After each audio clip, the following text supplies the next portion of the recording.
Welcome to Anthodish, the show about food, culture, and identity. I'm your host, Sarah Dignan.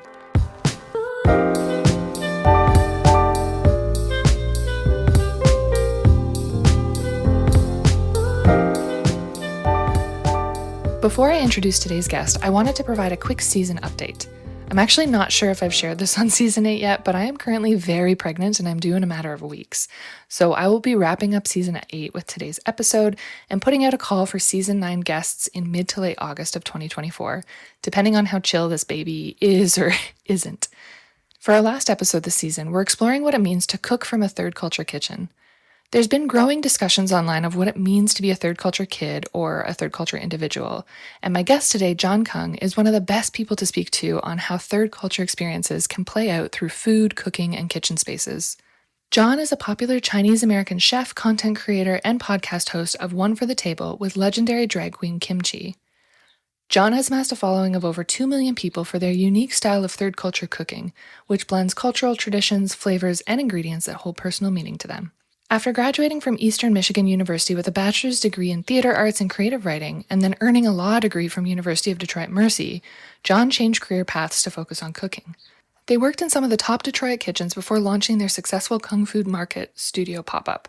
As the pandemic forced the pop-up to shut down, Jon turned to social media to create instructional and entertaining cooking videos that explore the vast Chinese diaspora and apply culinary techniques of traditional Chinese cooking onto global flavors and ingredients. Jon is on the show today to discuss their debut cookbook, Kung Food, Chinese American Recipes from a Third Culture Kitchen. We explore what it means to cook through a third culture lens, the 2010s rebrand of American fusion cooking and its impact on the idea of authenticity and third culture expressions in food, TikTok food landscapes, how Jon translated their dishes and videos into cookbook format, and Toronto's early 2000s obsession with pizza. Here's my conversation with Jon. All right, welcome to the show, Jon. How are you doing today? I am doing great. Thank you so much, and thank you for having me. Thank you so much for joining me. I'm really excited to chat a bit more about your cookbook and all the cool stuff that you've been doing. But before we jump into the bigger conversation, do you mind providing a bit of background about who you are, where you're coming in from today, and a snapshot of the type of work that you do? Sure. My name is Jonathan Kung. I am coming in from Detroit, Michigan, and I am a cook and chef and content creator. Awesome. So to kind of get things started, we're here to talk about your content creation and your cookbook. But in terms of the flavors or ingredients that you think kind of best represent your experiences growing up and kind of how you related to food at an earlier age, what would those sorts of flavors or ingredients look like for you? Oh, there would be so many. So, growing up in a household that comprised of people that mostly grew up around Hong Kong, there was a lot of flavors like obviously ginger, garlic, and scallions, as well as star anise and the typical Cantonese use. There is sweet and savory, so like rock sugar and soy sauce used together. But then also, I grew up in places like Toronto, so and it was like I think the start of Toronto's obsession with pizza. So there was tomato sauce, and there was um, yeah, there's only really tomato sauce is coming to mind right now because I remember as a kid I loved pizza and lasagna and uh yeah, ketchup and fries and burgers. Yeah, all that stuff. So tomato sauce really does ring true right now. Yeah, that's fair. Very much built on a foundation of tomato sauce in Toronto for myself as Yeah. well. Yeah. Yeah, I love that you say that because I never really thought about the pizza obsession in Toronto growing up until you said it, but then immediately it came back, like all of the different avenues that started to pop up.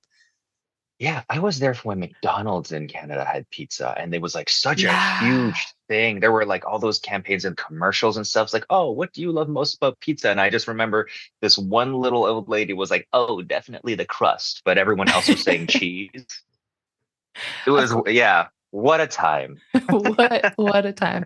There's also like the Subway pizzas, which I will never forget. That was a experience that I don't know Oh, how I that feel is about. right. Yeah. So in terms of your, your experiences with food in childhood and as you grew up, your cookbook really tackles the idea of being a third culture kid and how all Mhm. those flavors kind of come together. So how do you define or understand the idea of third culture in your own experiences? So, a person of third culture is somebody who grew up in one predominant culture with their roots very solidly in one that is completely different. So, as I said in my case, I grew up in a Chinese household, but that household happened to be in Toronto at the time, North York, as well as me being here in Michigan. So, North America in general. And so, having access to both on a daily basis, just I believe gives a person access to nuance, to ways people communicate, to ways people share and express themselves, and also like feed each other. Totally. And in terms of, even just thinking about like Michigan and Toronto, like they're not too far apart geographically, but in terms of the different types of ingredients or groceries available to you and your family, like did you find that there's shifts in terms of what's available and then what sorts of meals get made in that process as well? Yeah, I mean, there were slight differences. I mean, Toronto, obviously, we had a lot more access to like a very vibrant Chinese community over there. I think when I was there, there was only one Chinatown at the time. Mm. But we would go to restaurants like the Pink Pearl for dim sum, which I believe now is a chain, but before when I Yeah. went was only one restaurant, which is wild to me. And then like because I was really young in my childhood, I would remember going to these restaurants um all around town, but not really know names or anything. I knew what they served. So I remember there was like a Peking duck place at a strip mall and all sorts of other great things. And then food that I would come to realize that is actually unique to the Chinese community in Canada and in Ontario, such as like Thunder Bay bonbons and ginger beef. Oh, Those yeah. were foods that I thought were like, oh yeah, Chinese people eat this. No, I was incorrect. Oh, John John at 6 years old was eating that. But I was just assuming like people all over the world knew what these things were, but it's untrue, and that makes things so interesting because it's one of the inspirations for me to even look into the different types of food that came out of the diaspora. And because Chinese, I guess, migration um, happened so historically throughout so many different places, they had time to develop one or two dishes that were unique to each community, at the very least. yeah, I love that. And I think that's something I really enjoy in your work is like how you examine the idea of what is quote unquote authentic, being, Mhm. much more localized or context specific. Do you mind kind of sharing a bit of your perspective on that? Oh yeah. So in I believe authenticity in food is does not really exist in the way that a lot of people were trying to make it, especially Mhm. like in 2010 when people were just throwing that word around. What I believe is more, I guess, real is the authenticity of self and how someone expresses themselves, their whether it be their skills or their nostalgia or their passion or their creativity through food. And that is what I look for when I go to eat somewhere. Yeah, definitely. And I think, that idea of the self-expression and, how it kind of changes hands, like how someone's parents might make a certain recipe, and that becomes familiar to that family or passed down and kind of changes or evolves, I think is really reflected in your work in a way that I don't see a lot of like chefs or recipe developers tackling it in the same way. You know what I mean? I think, yeah, I've come to notice that this is being my first book. I also came into writing this book not being a heavy consumer of any kind of food media whatsoever. So I didn't really know how a book was supposed to be written or what was really expected of me. I was kind of just like given the deal and let loose, and that's exactly what I did. Oh, that's amazing. I think that makes for like more, I don't know, interesting and refreshing work as well, though, when you don't feel like you have to, set yourself up within a particular structure of like how to talk about food. Yeah, yeah, I agree. So you kind of hit on something a bit earlier when you were talking about the 2010s. And in your book, you talk about this as like this Renaissance period for American culinary experiences. What exactly do you mean by this, and what sort of impact, if any, has it had on your cooking through the years? Yeah, so that Renaissance, quote unquote, um, usually came in the form of essentially it was white male chefs understanding the greater diversity of American food culture and starting to dabble into other ways of cooking food that had been in established neighborhoods, maybe around the cities that they lived in at the time. And so we were starting to see things like pork belly start to be on the Mm. menu, as well as lots of Mexican food and Mexican influences and starting to pop up at places like gastropubs. And so that was ultimately what I found was the big creative charge that was going on at the time. And I worked at restaurants that definitely subscribed to this. Um, and that also gave light to a lot of people feeling very specific type of way about what was happening to their cultural foods. Yeah. Suddenly we have these foods being oxtails have suddenly become in vogue, which increased the price of them in within our own neighborhoods and made them less accessible to the people that had been eating them for years. It's a very, very complicated issue because there was exposure to other cultures, but then a lot of people suddenly that had been experiencing those foods for a long time suddenly were not it was no longer accessible to them. It's like almost like a gentrification of food in a way, which is unfortunate. Um, but it also gave light to a lot of curiosity within the American palate that was quite comparatively rigid at first. And I do think like even though that was like an awkward growing phase for a lot of us in culinary, it also gave light to having a lot of people just take control of their narratives, their own food narratives 10 years later. But once we came to realize that, as people of color, as our, smaller ethnic communities within these American cities, like, oh, we can start speaking for ourselves with the advent of TikTok and stuff like Mm. that. Like we can start speaking for ourselves, cooking and showing people what these foods actually really looked like. And I think if it weren't for that initial curiosity, I'm not really sure that that would have gone as far as it did now. Oh, I never thought about it that way. I feel like that's a very diplomatic approach to thinking about, the kind of Andrew Zimmerman's or like Wolfgang Puck's of the restaurant scene in terms of setting up Yeah.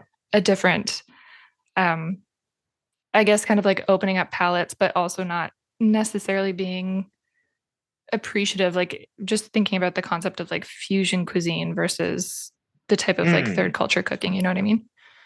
Yeah, so interestingly enough, like what was happening in the 2010s was just like a rebranded kind of fusion that was going Mm. on. And then the fusion that we were talking about in like the late 80s, early 90s, that was like I think the first time that it was really going on. And no disrespect to Wolfgang Puck at all for, having being first to have the idea. You had, well, not first, but being one of the first to have the Mm. idea certainly says something to his skill. But unfortunately, a lot of the copycats that came out of that didn't really have the respect for the source of the ingredients that they were showcasing.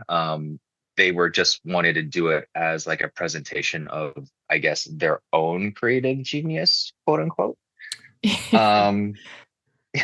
Yeah. So I think fusion does a good job of showcasing um, an ingredient. Well, fusion is a good presentation of the chef's travels, and the people that he is presenting to are people of his own experience. Mm. and people who share his culture. He is showing this cool little thing to people that he or she or they already know and relate to. And whereas I think the difference is in third culture, because third culture food, even though it is definitely a type of fusion, is informed by lived experience that has been like ingrained in this one person throughout their daily lives. So again, we're going back to that nuance, that access to communication. A third culture kid knows how to speak to their parents as well as their teachers and colleagues outside of their home. And it is two different ways of speaking. And I believe enjoying food is very similar to that. There are ways of eating. You have to know how to eat certain cuisines. Um, and being able to combine the two in a way that services both communities is something that I think is at first it is probably something that's going to be like something that is innate and natural to a cook who grew up with that in a third culture uh, life. But I don't think it is only accessible to people who live this way. We just have to like you just have to teach someone to cook more empathetically. Oh, interesting. I like that idea of cooking empathetically as well. Mhm. In terms of like recipes that you think best reflect that from your cookbook, of sort of being that translator of, lived experiences in multiple cultures, what would some of the recipes within the book kind of speak to in that for you? Ah, that's a I really like and this might I might be biased because like a really great photo came out of this dish, but like the lion's head meatballs, Yeah, those are um, beautiful. yeah, one cooked in the traditional Cantonese way, and then one like cooked in a very simple marinara sauce and put on a plate of spaghetti. Uh, just using my Shanghainese culinary background to kind of placate my inner child who just wanted the cloudy with the chance of meatballs experience. Um, it was such a joyful and fun recipe to do. Not to mention the fact that discovering that tomato sauce, and basil go very well with like the spices and herbs that went into making the flavors of that meatball. Like just discovering that all of those things just work together without a lot of tweaking needed was just a really rewarding to make and come up with. Oh, that sounds so cool. And I think like the joyfulness in a lot of your recipes really shines through not only in the photography, but also like how you write about it, even the ingredient lists and like how you speak to ingredients. I think really reflects like how you're connecting with what you're cooking as well. No, thank you. So I'm really curious. I haven't really talked too much around like, TikTok food culture on the show. And I know that's something that you're very, very well versed in. So what has Mhm. that process been like for you in terms of building up an audience and a platform through TikTok for your cooking? Oh yeah. So food on TikTok has been just a very fascinating corner of the internet. You have so many like different kinds of subcultures and motivations from people for even uh, choosing to watch food videos. There are a lot of people that have no intention of cooking the food that they see on TikTok. And some of them are pretty much only interested in maybe the stories and the cultures behind the food, the stories of the person cooking the food. I think the subsection of people who actually make the things that they see on TikTok are the ones who are following like the feta pasta food trends. Mm. The things that are super accessible and easy to replicate. Um, and even then, you have like different styles of video where like some people are doing long narratives and voiceovers in the background, and then the other videos you have like sandwiches being made with with slap cuts. It's wild. Um, so I guess like in my case, I do a bunch of different types. I do different types of videos. just depending on what I feel that day. But I think really started to gain traction when I started to do voiceovers, talking about everything from, like, the recipe itself, the history of the dish that I'm making, to even more political statements about like fair wages for workers, gender equality within the kitchen, all manners of just different topics loosely put over food. I think it was me and Joanne the Korean vegan who were the first people to start doing that. And I guess because we were the first ones and we were telling these stories, that was how our audiences really started to grow. And I see it more. I see a lot of people doing it now and sharing their stories, and I absolutely love it. But I know maintaining the audience now and trying to like foster a community, it's really about, again, going back to authenticity of self. It doesn't just apply into the food, but it applies on how you present the food as well.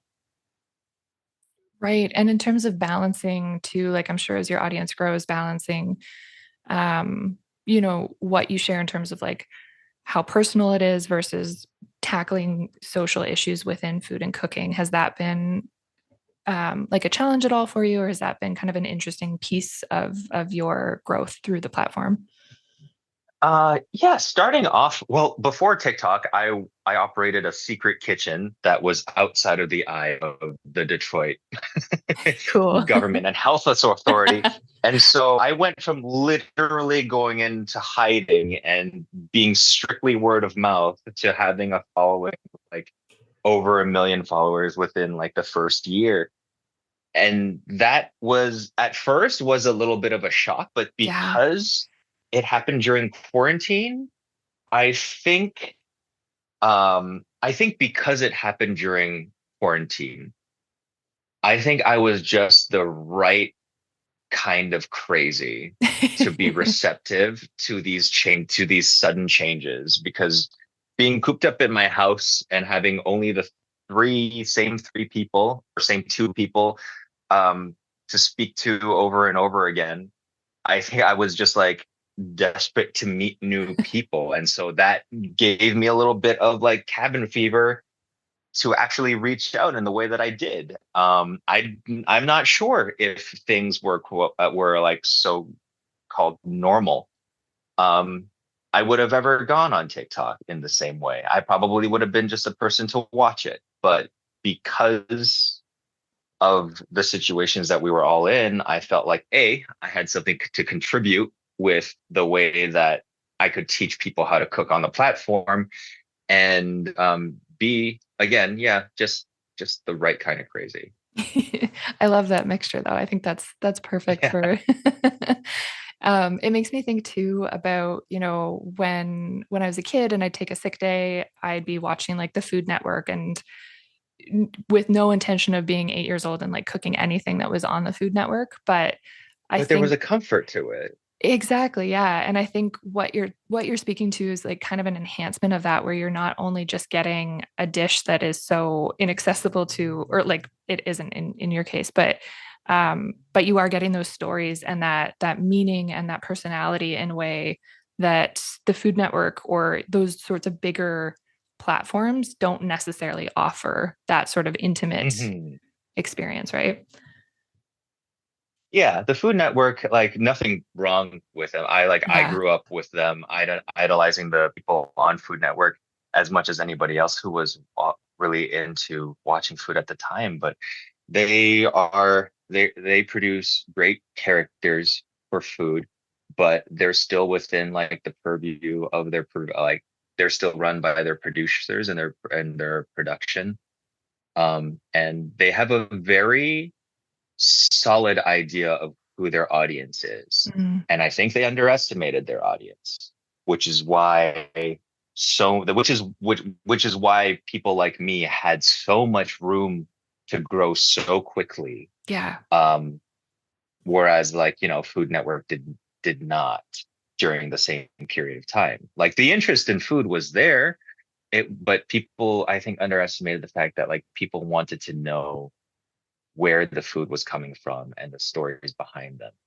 Yeah, absolutely. I agree.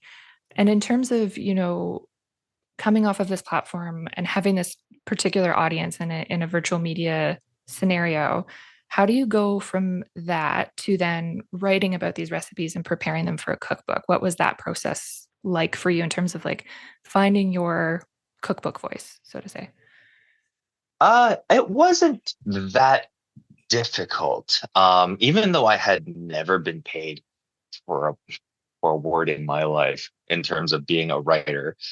Um, I just found talking about food to be very, very natural. And in terms of like creating food for a cookbook, I had been recipe developing my pretty much my entire professional career. Before TikTok, I had been in the industry in some way, shape, or form for like over 10 years. So Mm. ideating menu items and dishes and stuff like that, and then make putting them down in a way that was at least easy enough for a person to edit behind me and clean it up for cookbook format. That part wasn't difficult. It was everything else about writing a cookbook that was Fair, yeah. difficult. So one of the recipes that I would very much regret not being able to chat with you about was the story behind the glam trash cake rangoons, because that was a recipe Oh that just made me laugh out loud and like to myself. So do you mind my. sharing a bit of that experience? Yes. But speaking of food production companies on television, I was actually being scouted um, for just not even for any type of show in particular. Just to they wanted to test me to see how like TV friendly I could be. And I'll tell you what, like being good for television is an insane Mm, skill to have, and I'm not quite sure that I have it. But they, in this way, I had a producer who had all these crazy ingredients that she had purchased from a gas station. I think she was trying to do a kind of like a chopped scenario where I had to come up with a dish made out of like things that just random ingredients put together. oh, okay. And that's what I came up with. I came up with these cake fried rangoons because she gave me all of those ingredients, like cereal. She gave me those ding dongs or those like chocolate cakes that she bought. It also from the gas station, and a Japanese strawberry milk. It was a fancy gas station, I'm guessing. Yeah. Um, and yeah, and hot dogs and stuff like that. So I was like, okay, I will use all of these.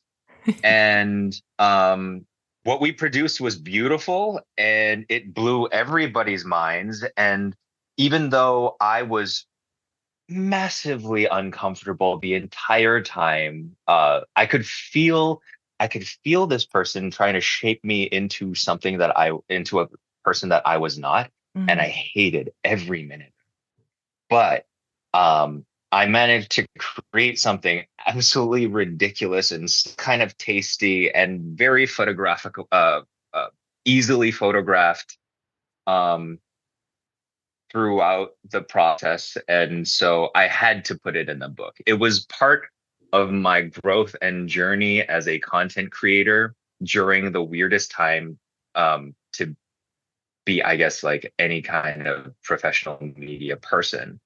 And so it had to go in the book because it was like a cross section of time that was like super developmental to who I would be as Mm. a person who was as a food personality.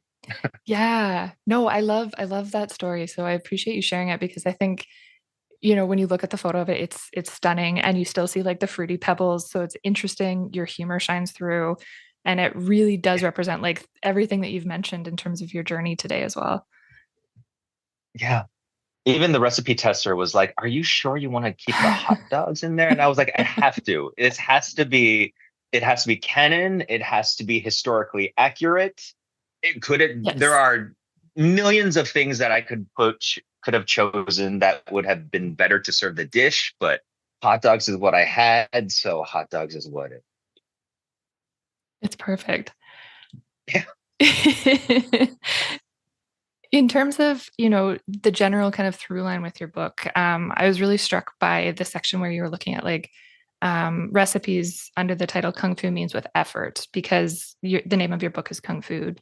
Hmm. So does that kind of speak to the experience that you're hoping that readers will take away from this, where you're having dishes where you can impress at the table, but also show off that patience and energy that you took to create those meals for people?